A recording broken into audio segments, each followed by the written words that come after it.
गुरु ब्रह्मा गुरु विष्णु गुरुदेवो महेश्वर गुरु साक्षात् परब्रह्मा तस्मै श्री गुरुवे नमः। पुरुषोत्पजाय विद्महे कृणीयस्ताय धीमहि तन्नो गुरु प्रचोदयात्। काञ्चीवासाय विद्महे शान्तरूपाय धीमहि तन्नो चन्द्रशेखरेन्द्र प्रचोदयात्। हर हर शंकर जय जय शंकर हर हर शंकर जय जय शंकर। ஆன்மீக அன்பர்கள் எல்லாருக்கும் நமஸ்காரம். இன்னைக்கு வியாழக்கிழமை, குருவுக்கு உகந்த நாள். நம்ம கடந்த 150 வாரத்துக்கு மேலையும் ஒவ்வொரு வியாழக்கிழமையும் நம்முடைய பிரத்யக்ஷ தெய்வம் பூஜ்ய ஸ்ரீ காஞ்சி மகா சுவாமிகள் இன்னைக்கு வரைக்கும் நடத்தின்னு வர பல அற்புதமான நிகழ்வுகளை நான் கேட்டது படித்ததை ஒரு திரு கதையோட உங்கள்கிட்ட சொல்லிட்டு வரேன். அந்த மாதிரி பல வருஷத்துக்கு முன்னால பெரியவா நடத்தின ஒரு நிகழ்வைத்தான் சொல்ல போறேன். பெரியவா மகாராஷ்டிராவில் சதாரால தங்கியிருக்காங்க. உங்களுக்கு தெரியும், கேட்டிருப்பேன், படிச்சிருப்பேன். நம்ம ஸ்ரீமடம் எங்கெங்கெல்லாம் கேம்ப் போடுறதோ அங்கெல்லாம் பார்த்தோம்னா பெரியவாளை தரிசிக்கிறதுக்கு, அவருடைய ஆசீர்வாதங்கள் வாங்கிறதுக்கு சுற்றுவட்டார பகுதியிலேருந்து நார்மலாக கீழ்த்தட்டு மக்கள்லேருந்து மிகப்பெரிய செல்வந்தர்கள், மந்திரிமார்கள்லாம் வெளிநாட்டுக்காரெல்லாம் வர வழக்கம் உண்டு. இந்த மாதிரி ஒரு நாள் பெரியவா காலைல தன்னுடைய வழக்கமான சந்திரமௌலீஸ்வரன் பூஜையெல்லாம் முடிச்சுண்டு, காலை கண்கள் சந்திரமௌலீஸ்வரன் பூஜையை முடிச்சுண்டு வர ஏகாந்தமாக தரிசனம் கொடுக்கறதுக்கு சாதாரண இருக்கிற அந்த சங்கர மடத்தில் அவருடைய பிரத்யேகமான அந்த இடத்துல அமர்றார். அதுக்கு முதல் நாள் அவர் மௌன விரதம், யார்கிட்டையும் பேசல. மறுநாள் காலைல 5-5:30 மணி இருக்கும், அவர் பேச ஆரம்பிக்கிறார். பெரியவா பாரிஷேதரை கூப்பிடுறார். அப்பயே 5-5:30 மணிக்கு நிறைய பேர் அவர் பார்க்க வந்திருக்கா, பெரியவாளை பார்க்க வந்திருக்கார். பாரிஷேதர் சொல்ல, நான் பேச வேண்டாம்னு தான் நேற்றுக்கு மௌனம் இருந்தேன், இன்னைக்கு மௌன விரதம் இருக்கலாம்னு தான் இருந்தேன். நேத்திரிக்கு ராத்திரி யாரு பாலு, நீ தான் உப்புமா பண்ணின போல இருக்கு, அரிசி உப்புமா பண்ணிருக்க, அதோடைய வாசனை மூக்க துளைக்கிறது. என்னோட பேசாமலே இருக்க முடியல. சரி, இன்னைக்காவது பேசிடுவோம் அப்படிங்கிறதுனால தான் பேசுறேன். யார் பண்ணி தான் பண்ணினியா, வாசனையே அப்படி இருக்கே, நல்லா இருக்கும் போல இருக்கே.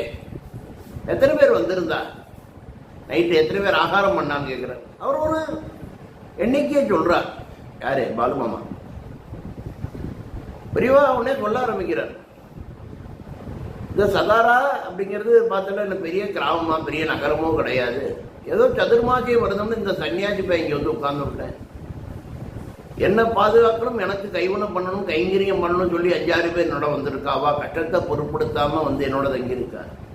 இவ்வளோ பேர் என்னை பார்க்க வரல், டெய்லி பார்க்க வரல். இது பெரிய ஒரு நகரம் கிடையாது. என்னை பார்த்துனுட்டேலாம் ஆசீர்வாதம் வாங்கிட்டேடா. நீங்கள் அவ ஊருக்கு போகிறது நல்லது. ராத்திரி தங்கிட்டு மறுநாளும் தரிசனம் பண்ணிட்டு காலால் போகலாம்னு நினைக்கிறதும் கூடாது, ரொம்ப தப்பு அது. ஏன்னா அவ்வாறு தங்கினாங்க உங்களுக்கும் நாங்கள் ஏதாவது ராத்திரிக்கு ஆகாரம் பண்ணி போடணும். அவள் செய்கிறவாளுக்கும் கஷ்டம். அந்தளவு பெரிய நிதி வசதி கிடையாது. நிதி வசதி இருந்தாலும் பொருள் வசதி கிடையாது. ஒவ்வொன்றும் ஒவ்வொரு ஊர்லேருந்து வாங்கிட்டு வர வேண்டும். இதெல்லாம் தெரிய வேண்டாமா அப்படிங்கிற சற்று கடினமான குரல்லையே சொல்றாருன்னு போன பெரியவா. அங்கே பார்க்க வந்தவளுக்கு உண்மை புரியுறது. எவ்வளோ அக்கறையா சொல்றாரு பெரியவா. இயலாமை, தன்னுடைய கைங்கரியம் செய்கிறவாளுக்கு அவர் காட்டுற அந்த அன்பு, அவளே கஷ்டப்படுத்தணும் அந்த துணி, எல்லாமே எல்லாருக்கும் புரியுறது. எல்லாரும் அப்படியே கைவப்பி நின்றுட்டு இருக்கா, வாய் பேசவுடனே நிற்கிறார். அப்ப பாலுமாமாக்கிற பாலு, அந்த பெல்வாம்காரனை காணுமே வந்திருக்கானா பாரு அப்படிங்கிறார். யாரு? பெரியவா. இதோ இங்கேதான் இருக்கேன் அப்படின்னு அந்த நண்பர்கள் படத்துல இருந்த இவ மதன் பாப்பரா மாதிரி முன்னால ஓடி வர்றாரு. கணபதி பட்னு பேர் அவர் பேர்.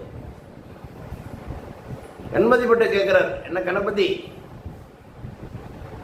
இது நான் மகாராஷ்டிராலேருந்து முகாமிட்ட போது எத்தாவது என்ன பார்க்க வரேன் அப்படின்னு. சரளமாக பேசக்கூடிய ஒரு பெரியவா. ஹிந்தி, இங்கிலீஷ், தமிழ் தவிர ஹிந்தி, இங்கிலீஷ், மராட்டி, கன்னடா, தெலுங்கு நல்லா பேசுவா பெரியவா. கணபதி பட்டு சொல்றாரு உடனே 6 தடவை வந்துட்டேன் பெரியவா, இதோட நீ வந்து 13 நாள்ல 6 தடவை வந்துட்டேன், ஒரு நாள் விட்டு ஒரு நாள் என்ன பாக்குறையாக்கும் அண்ணவரு நம்மட்டு திருப்பி சிரிச்சுட்டு எப்படி வர நீ, எல்லாரும் ரொம்ப கஷ்டப்படுறாரு எப்படி வர நீன்னு கேட்கிறாரு.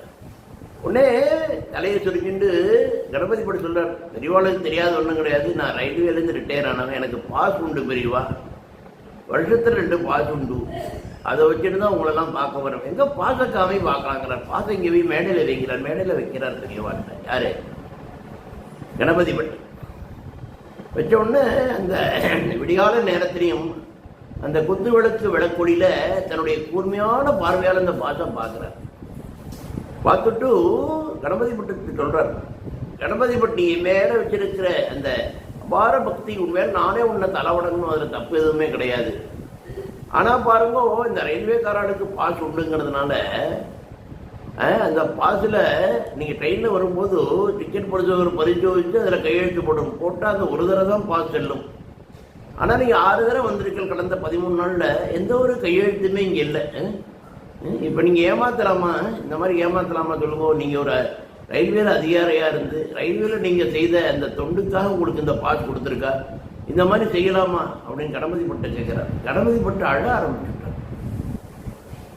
தெரியாம தப்பு பண்ணிட்டான் பெரியவா, இனிமேலாம் நடக்காது பெரியவா, நடக்காதுன்னு நீ சொல்ற, அதை பத்தி எனக்கு கவலை கிடையாதுப்பா, இந்த மாதிரி நீ செய்யற தப்பு இல்லையா அப்படின்னு கேட்கிறார். அழ ஆரம்பிச்சுட்டார் கணபதி பட்டு. அது மட்டும் இல்ல, பெரியவா சொல்லிட்டார், இனிமே நான் இங்க மகாராஷ்டிராவில் இருக்கிற வரைக்கும் நீ என்ன பார்க்கணும், உன்னை கைக்கா செலவழிக்கணும் வந்து தான் நீ பார்க்கணும். நீ ஏற்கனவே 6 தடவை பார்த்துட்டு நான் உன்னை வரணும்னு சொல்லலை, உன்கிட்ட இந்த உண்மையான பக்தி நிறையா இருக்கு, அதனால நீ எப்ப நினைச்சாலும் நான் உங்களோடயே இருப்பேன், நீ அதை பத்தி கவலைப்பட வேண்டாம் அப்படின்னு சொல்றேன். நான் ஆச்சரியம் பாருங்களேன், அதாவது இந்த மாதிரி தவறு செய்பவர்களை திருத்தறார் நம்பர் 1. இன்னொன்று, தன்னை பார்க்க வரத்துக்காக இந்த மாதிரி தவறான காரியங்களை செய்யும் போது தவறு செய்யறவா இருக்காளோ தவறு செய்ய தூண்டின மாதிரி தான் அதுக்கு ஆளாகிடுமோ அப்படின்னு சொல்லி அதையும் அதுலேருந்து நிவர்த்தியை கொடுக்கிறார்.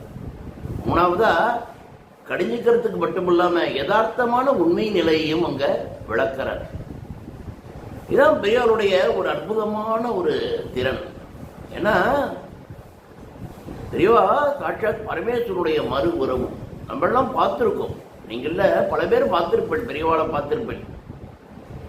எனக்கு அந்த பாக்கியம் கிடைச்சது, நான் 4 பெரியவாளையும் பார்த்துருப்பேன். அது வரைக்கும் நீங்களும் பார்க்கணும், அவருடைய ஆசீர்வாதங்களுக்கு பாத்திரமாகணும், பெரியவாருடைய ஸ்மரணையா இருக்கணும் அப்படிங்கிறது தான் என்னுடைய ஒரு அன்பான வேண்டுகோள்.